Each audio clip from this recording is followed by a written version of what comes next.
La estadística. La estadística es la ciencia que se encarga de recopilar, organizar, analizar e interpretar datos con la finalidad de llevar a cabo una determinada investigación. Recordemos que la función principal de la estadística es estudiar los diversos fenómenos naturales, económicos y sociales para mejorar la comprensión y tener una información adecuada acerca de una población. Tenemos que siempre tener en cuenta que el método estadístico consta de las siguientes etapas, que serían planificación, recolección, elaboración o procesamiento y análisis e interpretación. La planificación consiste en la realización de un esquema organizativo que permite evaluar la factibilidad de la investigación. La recolección de datos se refiere al enfoque sistemático de reunir y medir información de diversas fuentes a fin de obtener un panorama completo y preciso de una zona de interés. La elaboración de datos son hechos o observaciones o experiencias en que se basa el argumento, la teoría o la prueba. Y por último tenemos el análisis o interpretación de datos, un proceso que consiste en la inspección y transformación de datos con el fin de extraer información de utilidad para derivar en unas conclusiones concretas que permiten establecer la toma de decisiones adecuadas. La estadística en la enfermería es una parte esencial, por cuanto los programas de salud son cuantificados, informes mensuales en donde se cuantifica series de datos para poder medir los indicadores del mismo. También es importante ya que proporciona el conocimiento y comprensión de informes acerca de la etiología y el pronóstico de enfermedades, a fin de asesorar a los pacientes sobre la manera de evitar las enfermedades o limitar sus defectos.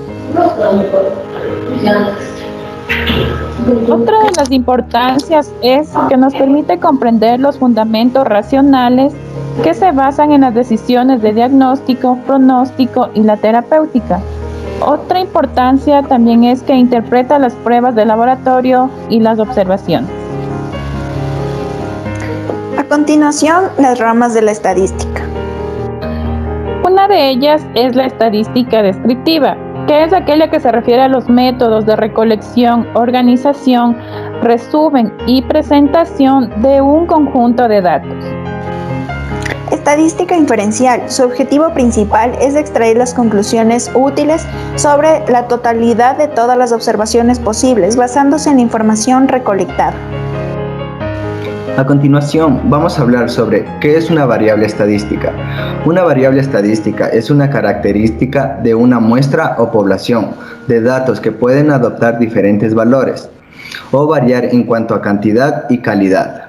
En la realización de nuestro trabajo hemos escogido como tema secuelas y afectación pulmonar en pacientes con permanencia prolongada en cuidados intensivos. Y de acuerdo a la investigación realizada, hemos formulado una encuesta basada en los tipos de variables que a continuación vamos a describir. Las variables cualitativas. Las variables cualitativas se refieren a características o cualidades que no pueden ser medidas con números. Podemos distinguir dos tipos: variable nominal u ordinal. Variable nominal presenta modalidades no numéricas que no admiten un criterio de orden, que expresa con nombre una cualidad no necesariamente ordenable. Hemos tomado como ejemplo para nuestros pacientes la siguiente pregunta: ¿qué tipo de raza se considera usted? Las alternativas a elegir son blanco, mestizo, negro y afroecuatoriano. La variable ordinal. Una variable ordinal es una variable que puede ser ordenada y se puede ordenar de mayor a menor, es decir, de forma descendente o ascendente. En esta variable hemos tomado como ejemplo para nuestros pacientes la siguiente pregunta: ¿usted con qué frecuencia se enferma de gripe o de tos? Las alternativas a elegir son nunca, casi siempre o siempre. Otro tipo de variable tenemos las variables cuantitativas, que son aquellas que asignan un valor numérico que mide alguna característica del individuo. Estas variables se clasifican en dos: las discretas y continuas. Las variables discretas son aquellas que asumen un número contable de valores. Para nuestros pacientes hemos tomado el siguiente ejemplo: ¿Cuánto tiempo cree usted que tomará recuperarse una persona que haya padecido de COVID-19? Las siguientes alternativas son de 1 a 5 meses, de 1 a 2 años, de 2 a 4 años o de 4 años en adelante. Variables continuas son aquellas que pueden asumir un número incontable de valores. El siguiente ejemplo lo hemos tomado. Mencione su peso antes y después de haber tenido COVID-19. Las siguientes alternativas son el peso anterior y el peso actual. El siguiente tema a tratar es distribución de frecuencia para datos agrupados. La distribución de frecuencias agrupadas o tabla con datos agrupados se emplea si las variables toman un número grande de valores o la variable es continua. Se agrupan los valores e intervalos que tengan la misma amplitud, denominados clase. A cada clase se le asigna su frecuencia correspondiente. A continuación, hemos realizado una tabla de datos agrupados con el fin de tener un mejor conocimiento sobre los resultados de los pacientes que están en UCI por problemas de COVID-19 y presentan una saturación menor a lo normal. Para realizar una adecuada tabla de datos agrupados se tiene que tener en cuenta las siguientes partes. Primero, intervalo.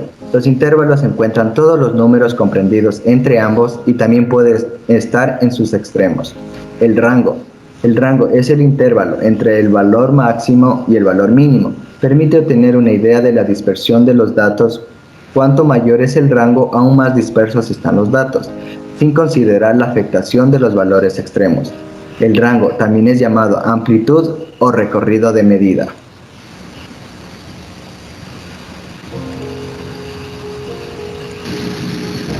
Frecuencia absoluta.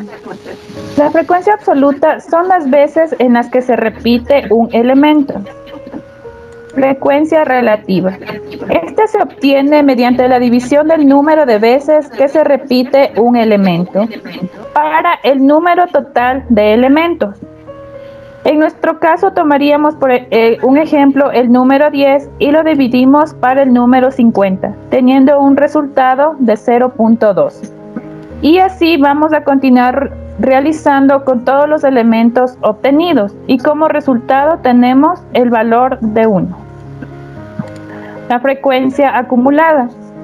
Como base tomamos al número 10, que es el primer valor de esta frecuencia. A continuación sumamos con el siguiente número de la frecuencia absoluta, que es el número 14, para obtener el siguiente número, que es igual a 24. Al terminar la suma de la frecuencia acumulada con la frecuencia absoluta, tiene que darnos como valor el número de los elementos que poseemos, y en este caso es el valor a 50. Frecuencia relativa acumulada. La frecuencia relativa acumulada es el cociente entre la frecuencia acumulada de un determinado valor y el número total de datos. Se representa por n, se puede expresar en tantos por ciento. Para obtener el valor de la frecuencia relativa acumulada, vamos a tomar como base el 0.2 de la frecuencia relativa. Vamos a sumar el 0.28 de la frecuencia relativa, dándonos como resultado el 0.48. Así vamos a hacer sucesivamente con todos los valores de la frecuencia relativa hasta terminar y que nos dé como resultado en la frecuencia relativa acumulada el número 1. La recolección de estos datos nos ayuda a obtener una mejor información sobre los pacientes que están en estado UCI que presentan una saturación alterada. A continuación vamos a dar nuestra opinión sobre los temas tratados en el presente video. Como es de conocimiento, la estadística permite estudiar diversos fenómenos. Entre los más relevantes están fenómenos naturales, económicos y sociales de nuestra vida diaria. Este tema me parece de suma importancia y fundamental al momento de realizar un estudio o una investigación de un determinado tema, ya que tener la recolección de datos precisos y una correcta planificación nos permite organizar, procesar e interpretar las características de un grupo o población que se desea tratar. Me parece también interesante haber hecho este tipo de trabajo, ya que tenemos un mejor conocimiento para aprender y entender de manera efectiva el tipo de variables que tiene la estadística, ya que nos da a conocer que las variables toman ciertas características de población, que se realizará un estudio estadístico y tal vez una posible medición. Recordemos también la importancia de la distribución de frecuencia, que es una forma de organizar un conjunto de datos para luego clasificarlos en categorías o clases y como resultado obtener observaciones de las mismas. Pues la distribución de frecuencia cumple con la necesidad de resumir información para que los datos obtenidos sean útiles, para ayudarnos a resolver problemas y asimismo obtener decisiones. Recordemos también que para llegar a una buena conclusión debemos hacer la distribución de frecuencia correctamente.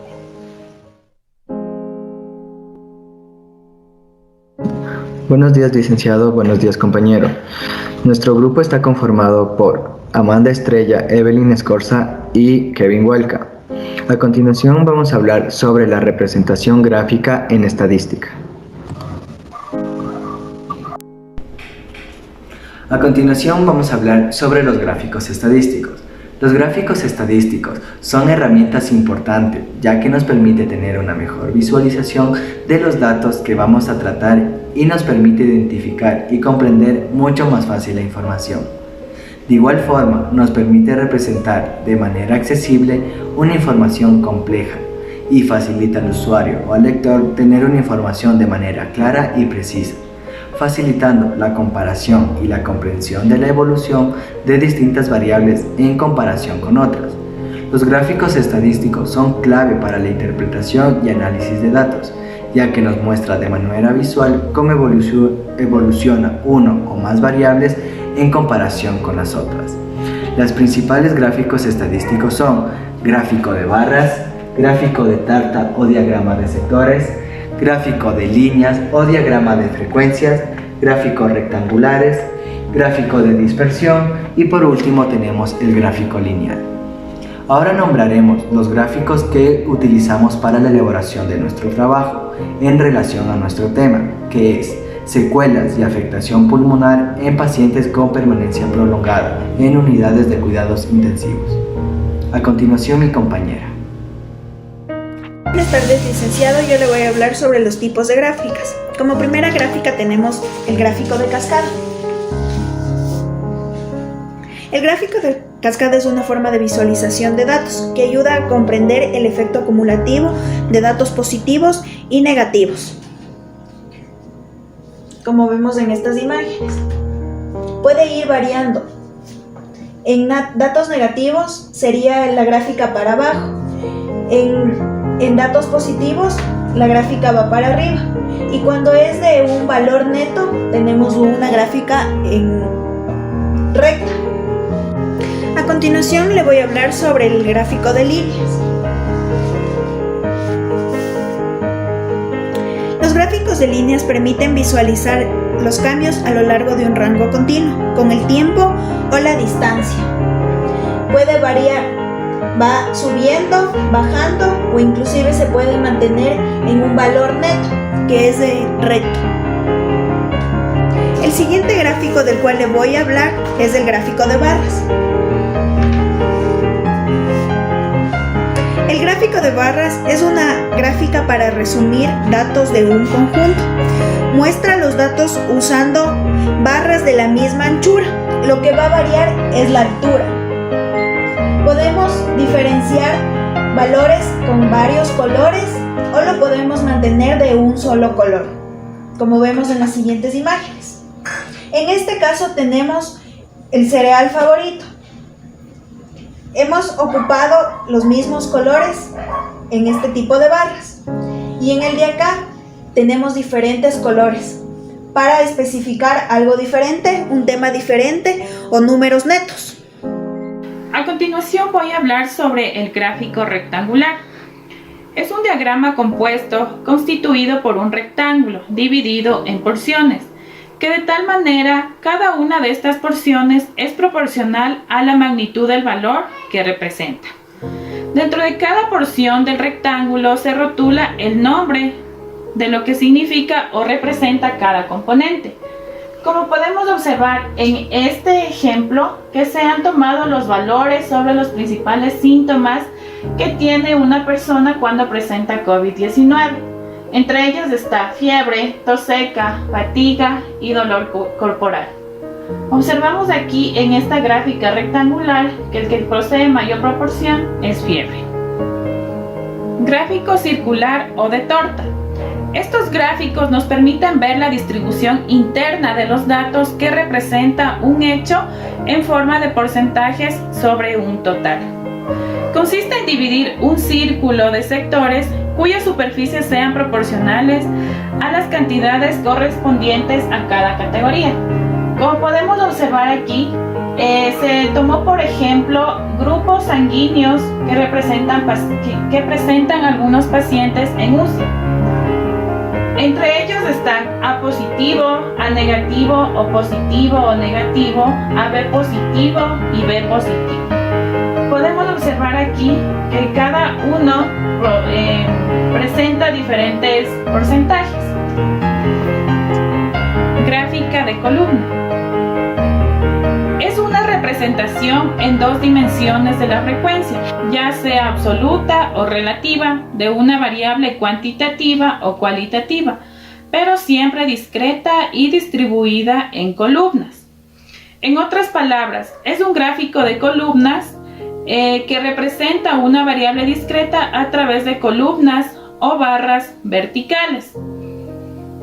En estadística es una herramienta útil para representar conjuntos de datos y en este caso, datos en formato discreto.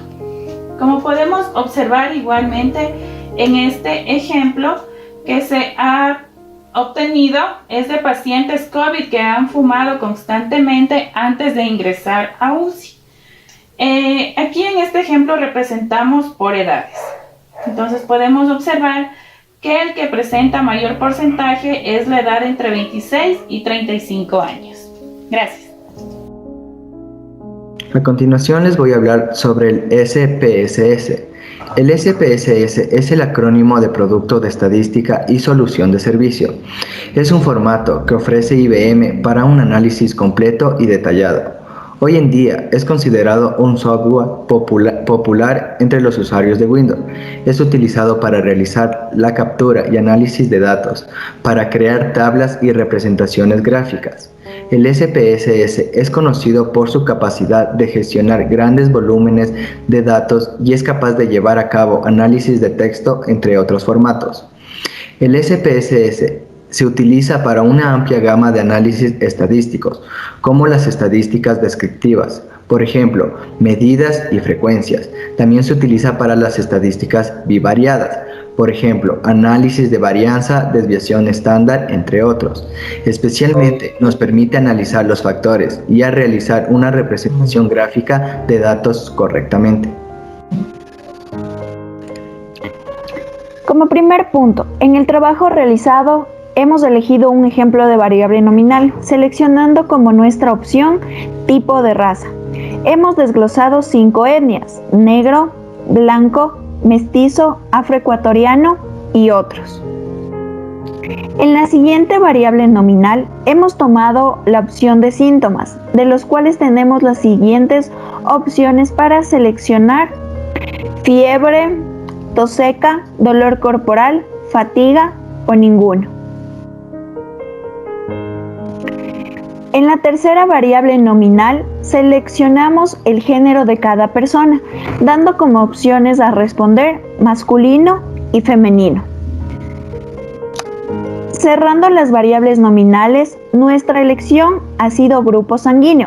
Hemos escogido los siguientes ítems: A positivo, A negativo, O positivo, O negativo, AB positivo, AB negativo, B positivo, B negativo.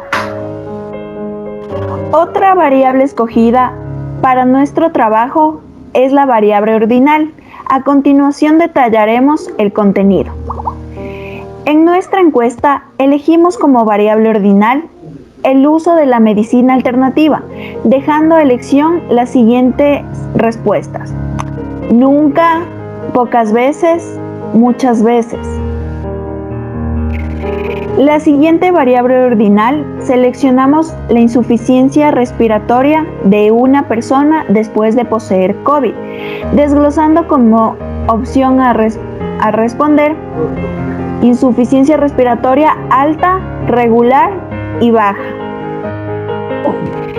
Damos finalizado la variable ordinal, eligiendo como opción la frecuencia con la que una persona se enferma de gripe, dando a elegir como respuesta las siguientes alternativas: nunca, casi nunca, frecuentemente, siempre, casi siempre. Para cerrar el tema de variables, hablaremos de las variables de aspecto cuantitativo. Como primera opción, hemos elegido la saturación actual de cada persona. En esta variable nos damos a elección ítems, ya que esperamos que la persona coloque una respuesta sincera. La siguiente pregunta de la variable mencionada es: ¿cuántas personas presentan problemas respiratorios en su hogar? La respuesta esperada es la cantidad concreta y directa de cada persona encuestada. A continuación, hemos seleccionado la siguiente variable referente a los familiares infectados con COVID-19, dando espacio a una respuesta abierta, pero segura.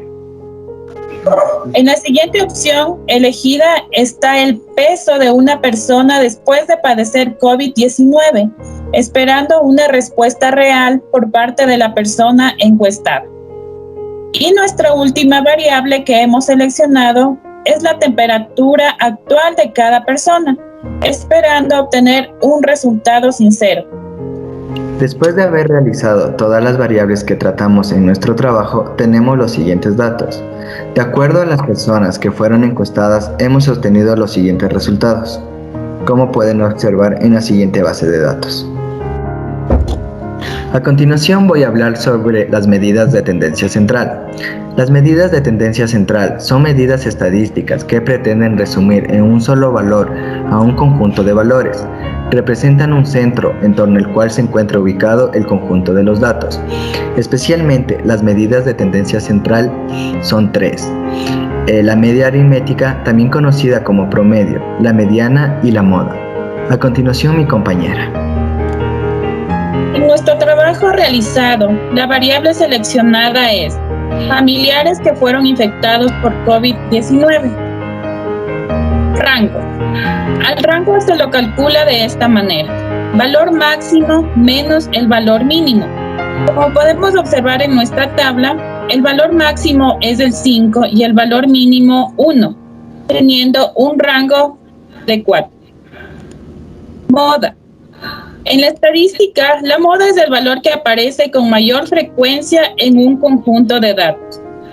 En nuestro trabajo, el valor 1 es el que más se repite, debido a que en las encuestas realizadas presentaron al menos una persona infectada por COVID-19. Mediana.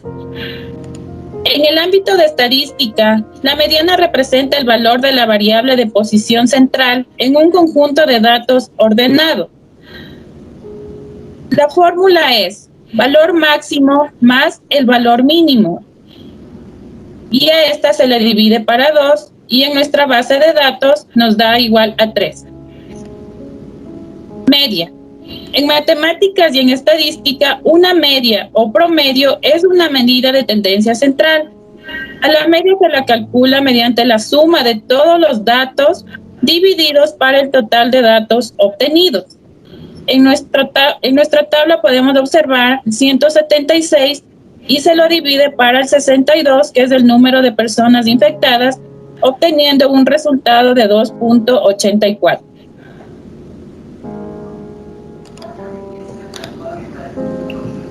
A continuación, les voy a hablar sobre las medidas de dispersión. Las medidas de dispersión tratan, a través del cálculo de diferentes fórmulas, proyectar un valor numérico que ofrezca información sobre el grado de una variable. Especialmente las medidas de dispersión están la varianza. La varianza es una medida de dispersión que representa la variabilidad de una serie de datos respecto a su media. Formalmente se calcula como la suma de los residuos al cuadrado divididos entre el total de observaciones. A continuación, como podemos observar en la siguiente tabla, para obtener la varianza vendría a ser x menos la media aritmética elevada al cuadrado multiplicado por la frecuencia y dividido para n, que vendría a ser el número de personas que fueron encuestadas. Como podemos observar en nuestra primera tabla, x, nuestro primer valor es 1. Menos la media aritmética, que es 2,84 elevada al cuadrado y multiplicado por la frecuencia, que en este caso vendría a ser 17, dándonos como resultado 57,55. Esa misma fórmula la aplicamos al resto de los valores, dándonos como resultado final 130,39. Para obtener el cálculo final de la varianza es la sumatoria de x menos el promedio elevado al cuadrado multiplicado por la frecuencia dividido para n. En este caso vendría a ser 62, dándonos como resultado 2,13 de las personas que fueron contagiadas con COVID-19. A continuación, les voy a hablar sobre la desviación típica o desviación estándar. La desviación estándar o desviación típica es una medida que ofrece información sobre la dispersión media de una variable. La desviación estándar es siempre mayor o igual que 0. En este caso, como podemos observar en la siguiente tabla, para sacar la desviación estándar es la raíz cuadrada de la varianza, que en este caso es 2,13, dándonos como resultado 1,46. Para afirmar que nuestros datos estén correctamente, podemos verificar en la siguiente base de datos. Varianza tenemos 2,13 y en nuestra tabla de datos realizada en SPSS tenemos 1,46. Tenemos 2,13. En nuestra desviación estándar tenemos 1,46 y en nuestra base de datos tenemos 1,46. Finalmente, voy a hablar sobre el coeficiente de variación. Su cálculo se obtiene al dividir la desviación típica entre el valor absoluto de la media del conjunto y por lo general se expresa en porcentaje para su mayor comprensión. Como podemos observar, para sacar la fórmula del coeficiente de variación es la desviación estándar dividido para el promedio multiplicado por el 100%, dándonos como resultado 51,39%. Estos han sido los resultados finales de nuestra base de datos en relación a la media, a la moda, a la mediana, las medidas de dispersión, especialmente la varianza, la desviación estándar y el coeficiente de variación. Muchas gracias. Para finalizar, podemos concluir que en la realización de este trabajo nos ayudó a poseer datos verídicos de una población determinada, aplicados mediante una encuesta determinada en el trabajo. Hemos utilizado la representación en gráficas estadísticas, hemos determinado ciertas variables, aquellas que trabajamos en el programa SPS, que nos ayuda en el análisis de datos determinados. Además, en este programa aprendimos a desarrollar las medidas de tendencia central, como la moda, la mediana, la media geométrica, la media aritmética y la armónica. También concluimos con las medidas de dispersión, dando como resultado lo elaborado en nuestra tabla de datos. Buenas tardes, licenciado. Buenas tardes, compañeros. Nuestro grupo está conformado por Evelyn Escorza, Amanda Estrella y mi persona, Kevin Walcott. Nuestra línea de investigación, de acuerdo a la CENESID, se trata de enfermedades crónicas no transmisibles, especialmente sobre secuelas y afectación pulmonar en pacientes con permanencia prolongada en unidades de cuidados intensivos. Nosotros hemos escogido este tema ya que los pacientes que requieren tratamientos en las unidades de cuidados intensivos, UCI, son los que tienen mayor riesgo de desarrollar problemas de salud mental, como el delirio, trastorno de estrés postraumático, ansiedad y depresión. El objetivo planteado en este trabajo es estudiar el pronóstico de los pacientes con enfermedades médicas que ingresaron a UCI en función de la duración de la estancia. Hemos realizado una base de datos en el programa SPSS, donde obtendremos el resultado de 62 pacientes con las siguientes variables a tratar, referente a nuestro tema. A continuación, mi compañera. Como primer punto, en el trabajo realizado hemos elegido un ejemplo de variable nominal seleccionando como nuestra primera opción tipo de raza.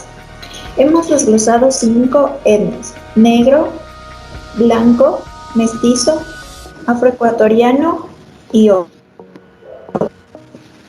En la siguiente variable nominal hemos tomado la opción de síntomas, de los cuales tenemos las siguientes opciones a seleccionar: fiebre, tos seca, dolor corporal, fatiga o ninguno.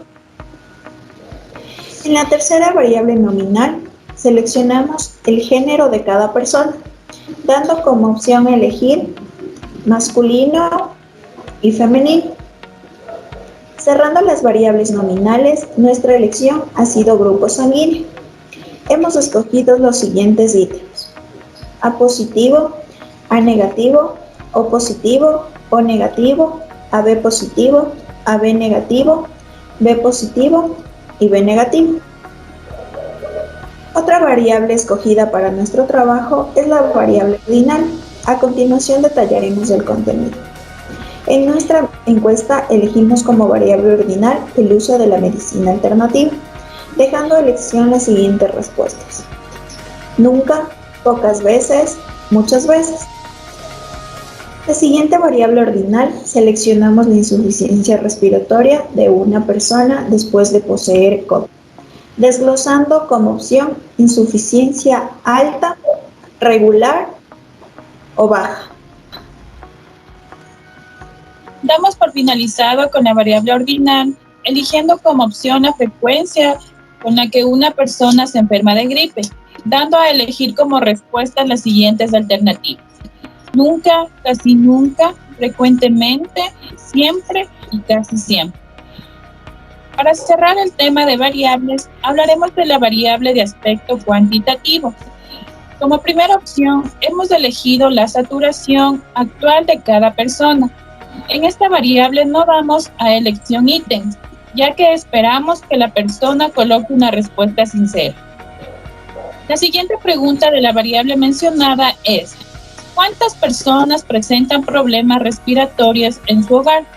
La respuesta esperada es la cantidad concreta y directa de cada persona encuestada. A continuación, hemos seleccionado la siguiente variable referente a los familiares infectados por COVID-19, dando espacio a una respuesta abierta pero segura. En la siguiente opción elegida está el peso de una persona después de padecer COVID-19, esperando una respuesta real por parte de la persona encuestada. Nuestra última variable que hemos seleccionado es la temperatura actual de cada persona, esperando obtener un resultado sincero. A continuación, mi compañero. Buenas tardes, profesor. Mi nombre es Amanda Estrella. En estadística, la media aritmética, también llamada promedio o media, es un conjunto infinito de números. Es el valor característico de una serie de datos cuantitativos, objeto de estudio que parte del principio de la esperanza matemática o valor esperado. Se obtiene a partir de la suma de todos sus valores dividida entre el hermano de sumandos. Cuando el conjunto es una muestra aleatoria, recibe el nombre de media, siendo uno de los principales estadísticos muestrales. A continuación podemos visualizar la fórmula de la media aritmética. La sumatoria de XY por FI y la sumatoria de los datos XY por FI me da como resultado 3.815. Ese resultado lo vamos a dividir por el número de encuestados, en este caso son 50 personas. Al realizar esta operación nos da como resultado 76.30. Ese es el valor de la media aritmética, que en nuestro caso es el promedio de la saturación de los pacientes de COVID a los cuales hemos encuestado. La tabla con datos agrupados se emplea si las variables toman un número grande de valores o la variable es continua. Se agrupan los valores en intervalos que tengan la misma amplitud, denominados clase. A cada clase se le asigna su frecuencia correspondiente.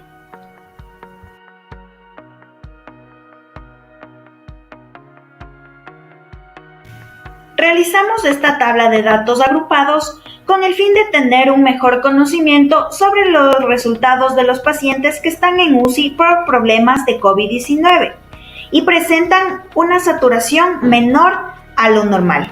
Estos datos hemos sacado empleando la encuesta solicitada.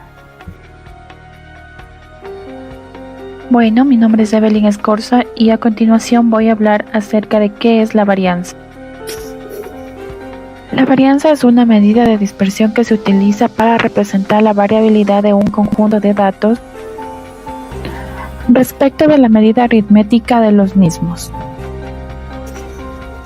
Y de esta manera se calcula la varianza como la suma de los residuos elevados al cuadrado y divididos entre el total de observación. En nuestro caso, la variabilidad es 59,01 de saturación en pacientes con COVID-19, que a continuación voy a explicar. A continuación voy a hablar sobre qué es la desviación estándar. La desviación estándar es la medida de dispersión más común que indica qué tan dispersos están los datos con respecto a la media. La desviación estándar se puede utilizar para establecer un valor de referencia para estimar la variación general de un proceso. En nuestro caso, el indicador de dispersión es 7,68 en saturación con pacientes COVID, que a continuación voy a demostrar. A continuación voy a explicar cómo determinar la varianza y cómo determinar la desviación estándar. Para ello hemos tomado, por ejemplo, los porcentajes de saturación de personas que poseen COVID-19. ¿Cómo determinar la varianza? La varianza la determinamos por el símbolo sigma elevado al cuadrado, que es igual a la sumatoria de los puntos medios que tenemos aquí en nuestra tabla, menos la media aritmética, que en nuestro ejemplo es de 76,30. Esto es elevado al cuadrado multiplicado por la frecuencia absoluta, y esto es dividido para n, que n es el número de personas encuestadas y en nuestro caso es de 50 personas, obteniendo ya la sumatoria de todas nuestras varianzas, la sumatoria total de 2.950 dividido para 50, obteniendo nuestra varianza de 59,01. Esta es la variabilidad de la saturación en personas con COVID. A continuación voy a explicar cómo determinar nuestra desviación estándar. Es por medio de sigma, que es igual a nada más que la raíz cuadrada de nuestra variable, que es 59,01, obteniendo el valor de 0.68. Este es nuestro resultado total de nuestra desviación estándar. Gracias. Los percentiles. Los percentiles son los 99 valores que dividen en 100 partes iguales el conjunto de datos ordenados. Sencillamente, percentil es el valor recorrido de una variable bajo el cual se encuentra una proporción determinada de la población. Los cuartiles.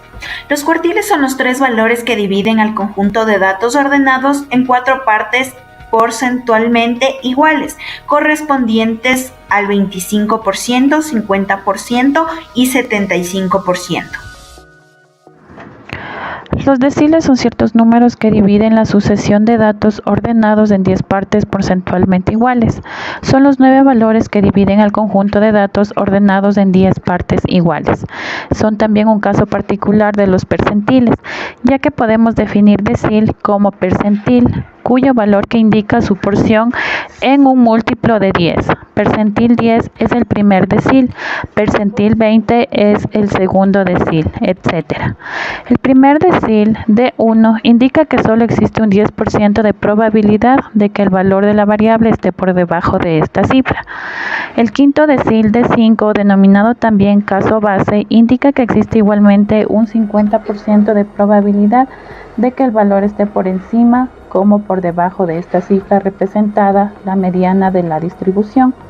A continuación, mi compañero va a presentar unos ejemplos que han sido aplicados en nuestra encuesta. Buenas tardes. Como ya quedó claro los conceptos de percentiles, cuartiles y deciles, a continuación les voy a dar el procedimiento de cómo calcular los percentiles en nuestra base de datos. Como podemos observar en la siguiente imagen, estos son los valores que nos arrojó nuestra aplicación SPS en nuestra tabla de datos. Nosotros vamos a calcular especialmente el percentil 85. Si nos dirigimos a nuestra tabla, en el percentil 85 tenemos en la saturación 97. ¿Cómo verificamos que ese valor está correctamente? Realizando la siguiente fórmula, que es percentil por N, que en este caso es el número de personas encuestadas, dividido para 100. Aplicando esos valores en nuestra tabla de datos, nos da como resultado 85 por 62, que son las personas encuestadas, dividido para 100, dándonos como resultado 52,7. Ese valor nos ayuda a identificar la posición en nuestra tabla de datos de la frecuencia acumulada absoluta. Al no reflejarse en nuestra tabla de datos el número obtenido, nos vamos al valor próximo, que en este caso es 54. Y en la misma columna verificamos que el número es 97. Esto nos ayuda a identificar que nuestra tabla de datos obtenida en el SPS es 97. Entonces podemos concluir que en un 85% de los pacientes con COVID la saturación media es 97. A continuación seguiremos con los deciles. Ahora les hablaré sobre cómo hacer el procedimiento para calcular los deciles. Como este conocimiento, la tabla que tenemos a continuación es la tabla que nos arrojó la aplicación SPS sobre nuestra tabla de datos. Como ya sabemos, el decil está en un rango de 10 en 10 hasta llegar al 100%. Nosotros vamos a calcular especialmente el decil 40, que si observamos en nuestra tabla de datos, tenemos 40 y en la saturación 94. Como en los percentiles, para verificar que este valor está correctamente, aplicamos la siguiente fórmula, que en este caso sería decil por N, que es el número de personas encuestadas, dividido para 10.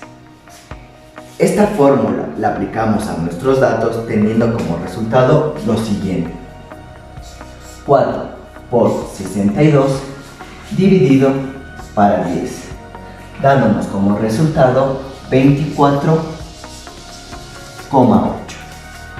Este valor nos ayuda a identificar la posición en nuestra tabla de datos de la frecuencia absoluta acumulada, que al momento de no reflejarse vamos al valor próximo, que en este caso sería 98, que en la misma columna nos da como resultado en el rango de saturación 94. Este es igual a los datos obtenidos en nuestra aplicación SPS. Entonces podemos concluir que el decil 40 de pacientes contagiados con COVID, podemos decir que la saturación promedio es 94. Ahora vamos a hablar por último sobre los cuartiles. Como ya sabemos el concepto de cuartiles, a continuación les voy a indicar el procedimiento de cómo realizarlo en nuestra tabla de datos. La imagen que tenemos a continuación son los valores obtenidos de nuestra aplicación SPS. Como sabemos, los cuartiles es el 100% dividido para 4. Nosotros nos enfocaremos especialmente en el cuartil número 3, que tenemos a continuación en nuestra tabla como 75 y en nuestra saturación 96. ¿Cómo verificamos que ese dato está en lo correcto? Realizando la siguiente fórmula, que es cuartil por n dividido para 4. Realizamos esa fórmula con nuestros datos que obtuvimos en nuestra aplicación, teniendo como resultado 3 por 62 dividido para 4. En este caso nos da como resultado 46,5.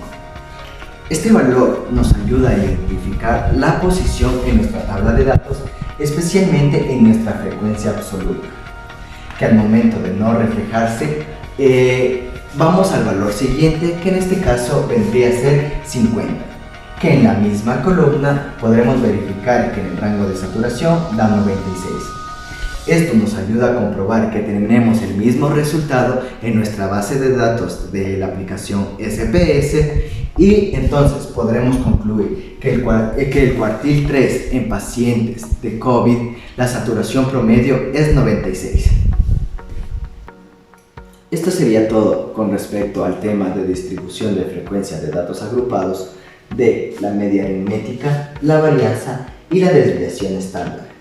Y los datos que tuvimos finalmente fueron los percentiles, los deciles y cuartiles. Hablar sobre la probabilidad. ¿Qué es la probabilidad? La probabilidad se refiere a la mayor o menor posibilidad de que ocurra un suceso. Esto quiere decir, su noción viene de la necesidad de medir la certeza o duda de que un suceso dado ocurra o no.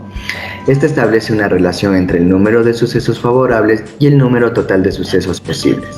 A continuación, mi compañera. ¿Qué es la probabilidad clásica?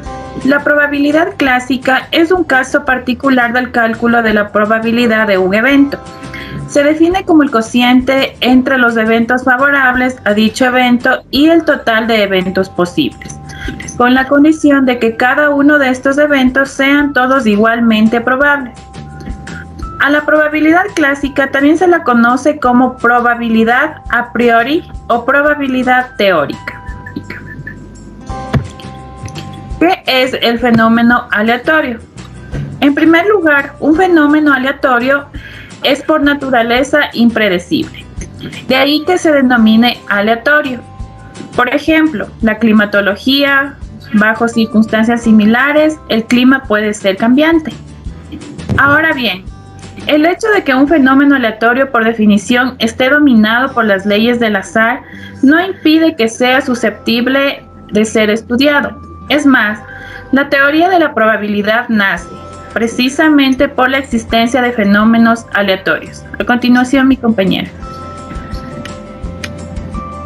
Espacio muestral es el conjunto de todos los posibles resultados de una experiencia aleatoria. Lo representaremos por E, o bien con la letra griega. Suceso aleatorio. Un suceso aleatorio es un subconjunto del espacio muestral. Esto es un conjunto de resultados posibles del experimento aleatorio. A continuación vamos a elegir unas variables de nuestra encuesta para realizar la probabilidad clásica y los sucesos aleatorios. Ejemplo de probabilidad, donde hemos elegido un paciente de nuestra encuesta que hemos realizado en Quito, donde la pregunta es ¿qué tipo de raza se considera usted? Las variables a elegir son las siguientes. Blanco,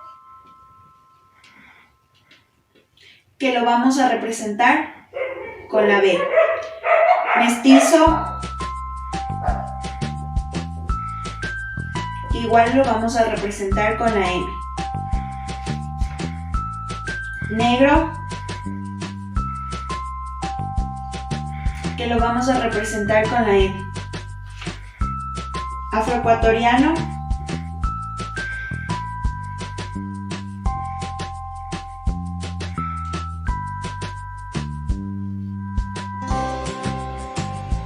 que lo vamos a representar con la A. U otros, que lo vamos a representar con la O. A continuación, hemos realizado 3 sucesos aleatorios. A es igual a. Hemos sacado 10 pacientes con el tipo de raza afroecuatoriana. Entonces procedemos a poner A1, A2, A3, A4, A5, A6, A7, A8, A9 y A10. En el siguiente suceso aleatorio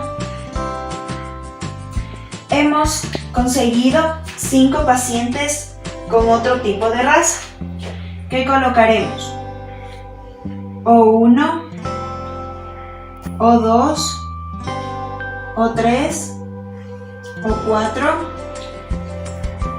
O5. En el siguiente suceso aleatorio hemos tenido 10 pacientes con tipo de raza mestizo. M1, M2, M3, M4, M5, M6, M7, M8, M9 y M10. Una vez los aleatorios, procedemos a sacar la propiedad aleatoria con la siguiente fórmula. P de A es igual al número de personas que tenemos con el tipo de raza afroecuatoriana, que en este caso sería 10 sobre 25. 25 es el número de personas encuestadas en total. Esto me da un total del 0.4.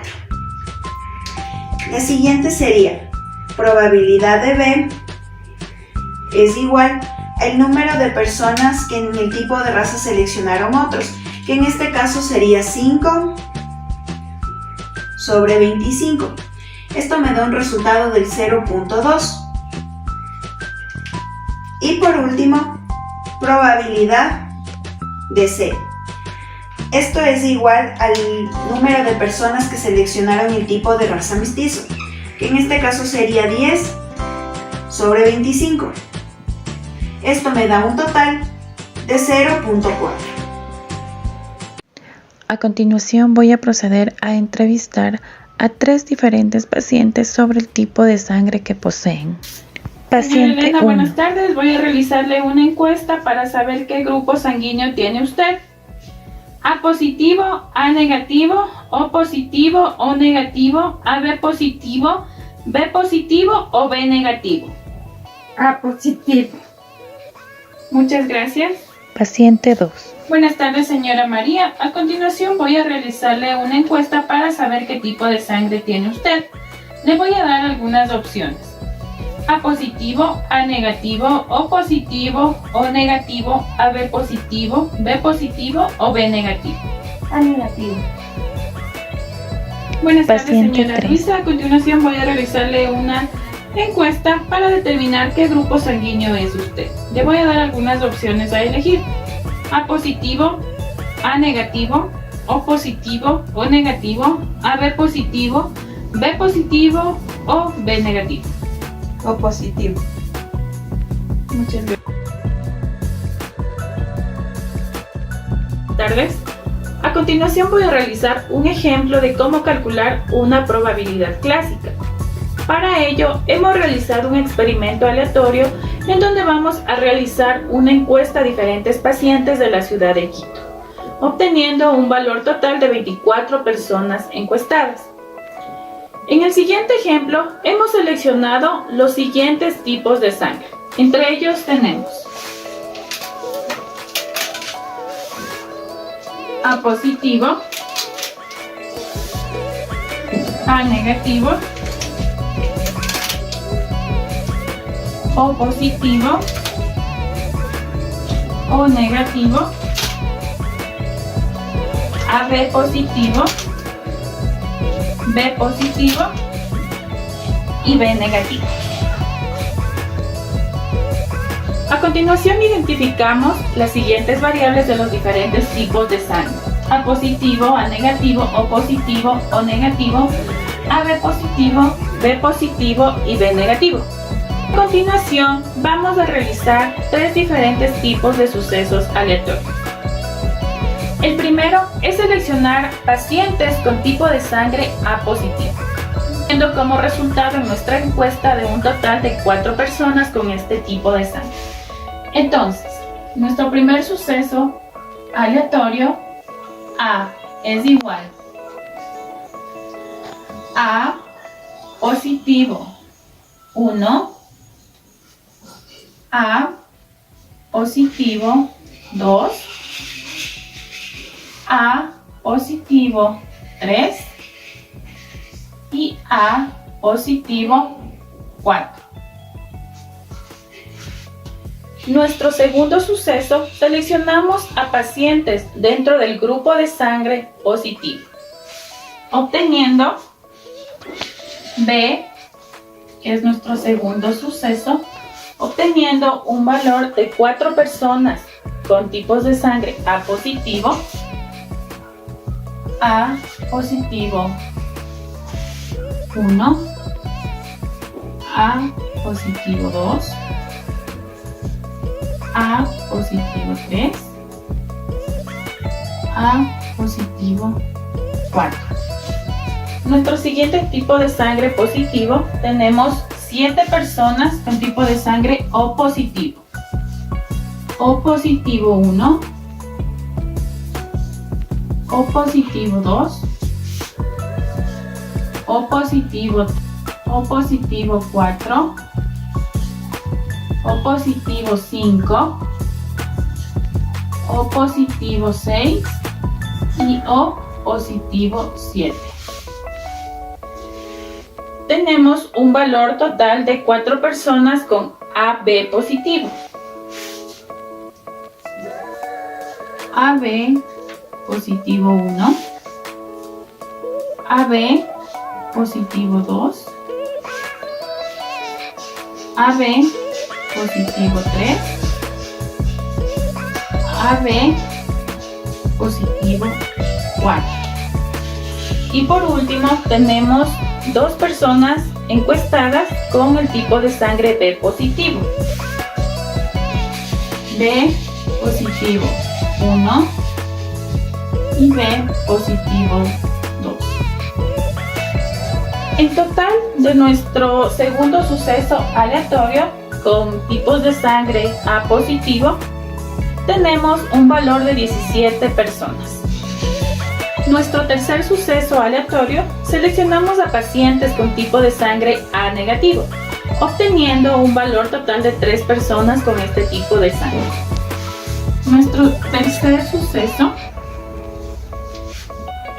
A negativo 1, A negativo 2 y A negativo 3. Una vez finalizado con nuestros sucesos aleatorios, a continuación vamos a calcular la probabilidad clásica utilizando la siguiente fórmula, que es nuestra probabilidad A, el número de casos de las personas encuestadas para el número total de nuestros casos, obteniendo un valor total de 0,17. Probabilidad B, que es igual al número de casos de nuestro suceso aleatorio dividido para 24, que es el número de las personas encuestadas, obteniendo un valor total de 0,70. Y probabilidad C, que tenemos 3 casos en nuestro suceso aleatorio dividido para 24, obteniendo un valor total a 0,13. Para verificar que nuestra probabilidad clásica esté correcta, debemos sumar todos los resultados obtenidos y nos tiene que dar un valor total a 1.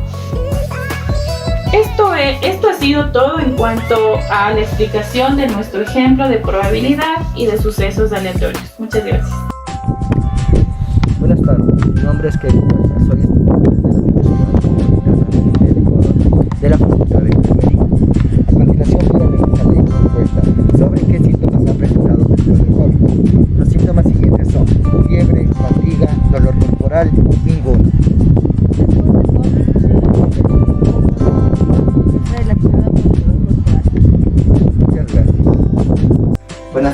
mi nombre es Kevin Hualca, soy estudiante de la Universidad Metropolitana del Ecuador de la Facultad de Enfermería.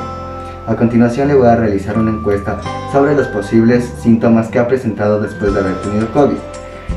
Hemos seleccionado los siguientes síntomas: fiebre, dolor corporal, fatiga, ninguno. Fatiga. Muchas gracias. Buenas tardes, mi nombre es Kevin Hualca, soy estudiante de la Universidad Metropolitana del Ecuador de la Facultad de Enfermería. A continuación le voy a realizar una encuesta sobre los posibles síntomas que ha presentado después de haber tenido COVID. Los síntomas que hemos seleccionado son fiebre, dolor corporal, fatiga, ninguno. Tos seca tengo. Muchas gracias. Buenas tardes, licenciado. A continuación voy a realizar un ejemplo de cómo calcular una probabilidad clásica. Para esto, hemos realizado un experimento aleatorio donde vamos a seleccionar un paciente de una encuesta realizada a las personas de la ciudad de Quito, con un total de 26 personas encuestadas. A continuación, hemos seleccionado los siguientes síntomas, que son fiebre, tos seca, fatiga, dolor corporal y ninguno. Para identificar de mejor manera nuestra muestra, hemos determinado las siguientes variables, que son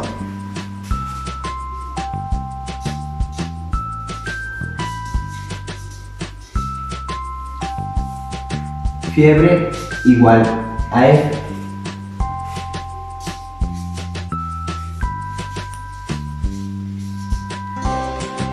tos seca igual a T,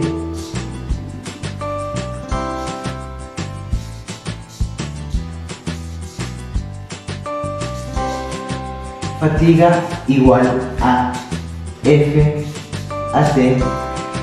Le he puesto F a T para no confundirnos con la primera, ya que contiene una F igual al inicio de la palabra.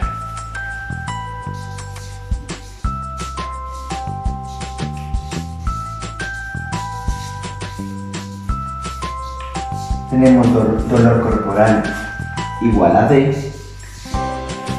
Y por último tenemos ninguno.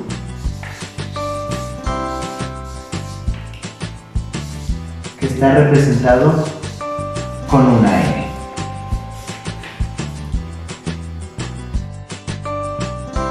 A continuación, hemos realizado 3 sucesos aleatorios. Nuestro primer caso es seleccionar un paciente que ha presentado el síntoma fatiga.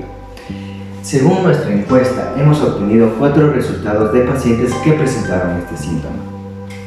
Entonces sería igual a F a T1, F a T2, F a T3 y F a T4. Nuestro siguiente suceso aleatorio es seleccionar un paciente que no presentó ningún síntoma. Entonces sería igual a B igual N1, N2, N3, N4, N5, N6, N7 y N8. Nuestro último suceso aleatorio es seleccionar un paciente cuyo índice de identificación sea un número impar. Para esto vamos a representar de la siguiente manera. Sería C igual a F1, F3, F5. Tenemos T1, T3. Tenemos F, FA T1, FA T3. Tenemos T1, T3, T5. Y por último tenemos N1, N3, N5 y N7. Una vez finalizado con los sucesos aleatorios, voy a realizar la fórmula para calcular la probabilidad clásica, que en este caso sería probabilidad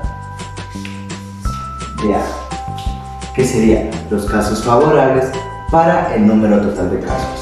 De acuerdo a nuestra encuesta, tenemos los siguientes datos, que sería 4 dividido para 26, dándonos como resultado 0,15. En nuestra siguiente probabilidad tenemos que sería la probabilidad de B, sería 8 dividido para 26, dándonos como resultado 0,31. Y en nuestra última probabilidad, que en este caso sería probabilidad de C, tenemos los siguientes datos, que es 14 dividido para 26, dándonos como resultado 0,54. Para verificar que nuestra probabilidad clásica esté correctamente, debemos sumar los resultados y nos tiene que dar como resultado final 1. Esto ha sido todo con respecto a la probabilidad clásica y los sucesos aleatorios. Muchas gracias. Buenas tardes, licenciado. Buenas tardes, compañeros. A continuación les presentaré una recopilación de los temas tratados en el semestre. Iniciamos con introducción a la estadística, sobre los conceptos básicos de estadística, objetivos de la estadística y la diferencia entre la estadística descriptiva y la estadística inferencial. Seguido de eso, observamos la descripción de datos y los gráficos estadísticos, donde vimos la distribución de frecuencias para datos cuantitativos y la construcción gráfica de distribuciones de frecuencias, histogramas y polígono de datos. También observamos las medidas de tendencia central, donde utilizamos el programa de base de datos de SPSS y seleccionamos el siguiente tema, que es secuelas y afectación pulmonar en pacientes con permanencia prolongada en unidades de cuidados intensivos, y realizamos los siguientes cálculos por medio de moda, mediana, media aritmética, media geométrica, media armónica, y de igual forma utilizamos las medidas de dispersión, que son la varianza, desviación estándar, rango, coeficiente de variación. Observamos y realizamos el análisis de descripción de los cuartiles, percentiles y deciles. Y por último, cerrando el semestre, observamos sobre las probabilidades en estadística y cada uno de sus conceptos, como la definición de probabilidad clásica, propiedades de las probabilidades, experimento o fenómeno aleatorio, espacio muestral y el suceso aleatorio. Muchas gracias.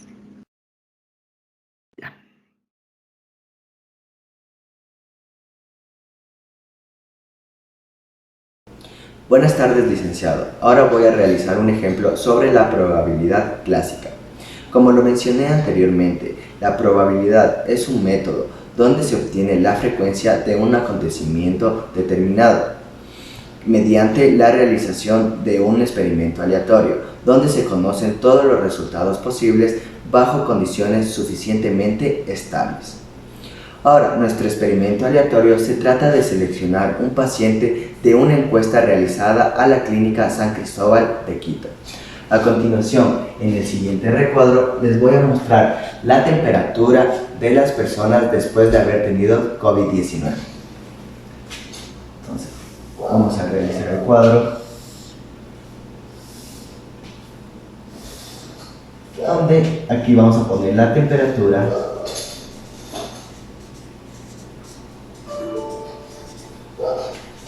y a continuación los pacientes que fueran encuestados.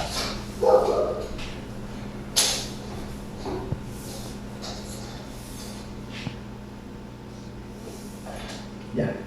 Aquí tenemos la temperatura de los siguientes rangos, donde tenemos la temperatura de 35 grados, 36 grados y 37 grados.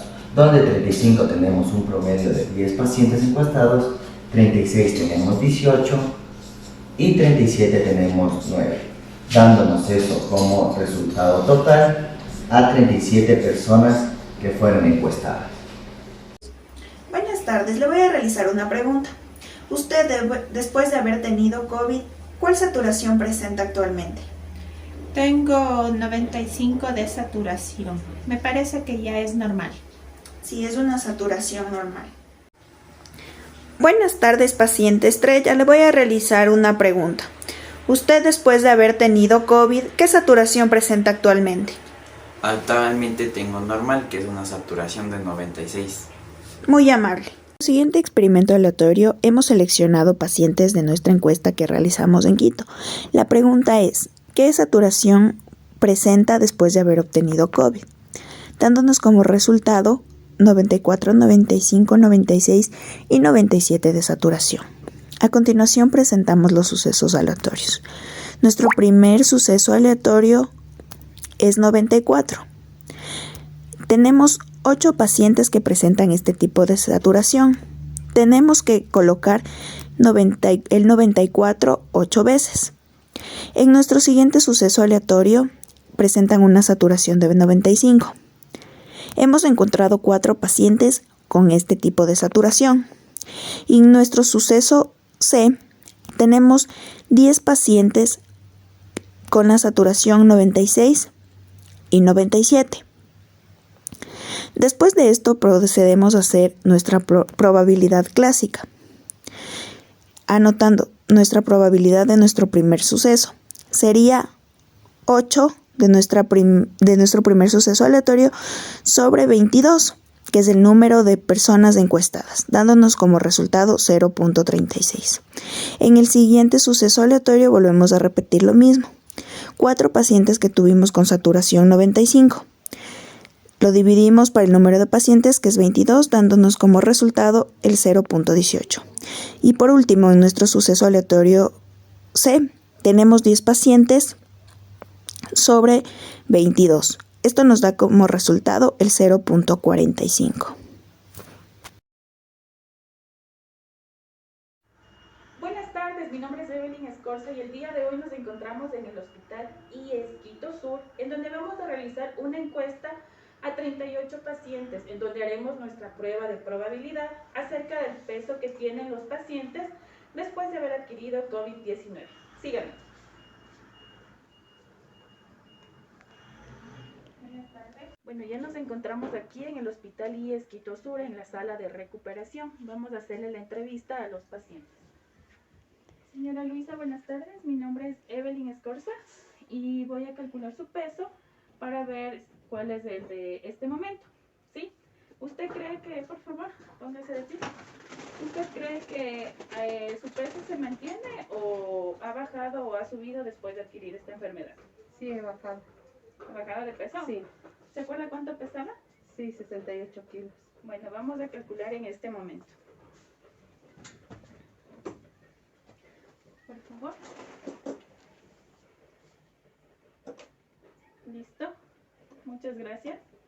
Sí, efectivamente, usted está pesando en este momento 63 kilogramos.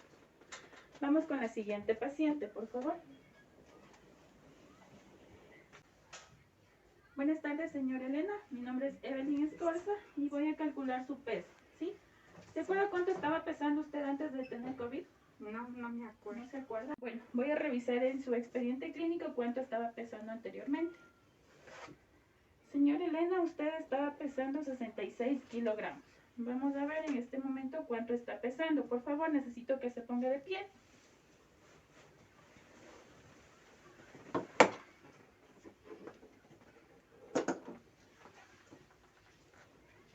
Eso. Muchas gracias. Y efectivamente, está pesando en este momento 63 kilogramos, señora Elena. ¿Ha bajado de peso? Estoy bajado de peso. Muchas gracias. Después de haber realizado la entrevista en 38 pacientes, obtuvimos como resultado en nuestro espacio muestral referente al peso, obteniendo valores entre 59 a 66 kilogramos. Bueno, a continuación vamos a calcular nuestra probabilidad. Como mencioné anteriormente, los resultados de nuestro espacio muestral fue entre los valores de 59 a 66 kilogramos. Y a continuación elegimos 3 sucesos aleatorios. Como mencioné anteriormente, utilizamos 3 sucesos aleatorios. Nuestro primer suceso es elegir entre los pesos entre 59 y 61 kilogramos. obteniendo un resultado de 4 personas con 59 kilogramos y 5 personas con 51 kilogramos. Nuestro segundo suceso es entre 60 y 63 kilogramos, obteniendo un resultado de 3 personas con 60 kilogramos, de 7 personas con el peso de 62 kilogramos y 9 personas con el peso de 63 kilogramos. Nuestro tercer suceso aleatorio es entre el peso de 64 kilogramos hasta 66 kilogramos, obteniendo como resultado 4 personas con 64 kilogramos y 5 personas como resultado del peso de 66 kilogramos. A continuación vamos a calcular la probabilidad clásica. ¿Cómo la calculamos? Pues dividimos el número total de cada uno de nuestros sucesos aleatorios para el número total de personas encuestadas. En el caso de nuestro primer suceso aleatorio, probabilidad A es igual. Tuvimos un resultado de 9 y lo dividimos para 38, obteniendo el valor de 0,23. Nuestra probabilidad B, obtuvimos el valor total de 19 personas dividido para 38, obteniendo un valor de 0.5. Y nuestra probabilidad C, obtuvimos un valor total de 10 personas dividido para 38 y obtuvimos un valor de 0.26. Para calcular y para comprobar que nuestra probabilidad es correcta, nos tiene que dar el valor sumando ya todos los resultados a 1. Esto ha sido todo en cuanto a sucesos aleatorios y probabilidad. Muchas gracias. Desde las instalaciones del Hospital IES Quito Sur, reporta Evelyn Escorza. Como conclusión, durante este periodo hemos aprendido que uno de los primeros pasos que se realizan en cualquier estudio estadístico es la tabulación de los resultados, es decir, recoger la información de la muestra resumida en una tabla. También se concluye que es importante seguir indagando sobre la influencia de las variables en el paciente hospitalizado para evaluar su cuidado y así obtener resultados más generalizables. Se le llaman medidas de tendencia central a los valores que tienden a situarse en el centro del conjunto de datos ordenados respecto a su magnitud. Su objetivo es resumir y sintetizar un conjunto de datos mediante un único número o unos pocos. La base de datos son muy importantes y muy útiles cuando tienen que guardar y organizar mucha información. Como otra conclusión tenemos que la estadística inferencial es una rama de la estadística que estudia el comportamiento y propiedades de una muestra para poder generalizar los resultados obtenidos, basándose en la probabilidad. Este tipo de estadística permitirá al investigador recolectar datos importantes para el estudio de situaciones y dar respuestas a los problemas de una forma útil y significativa. Gracias.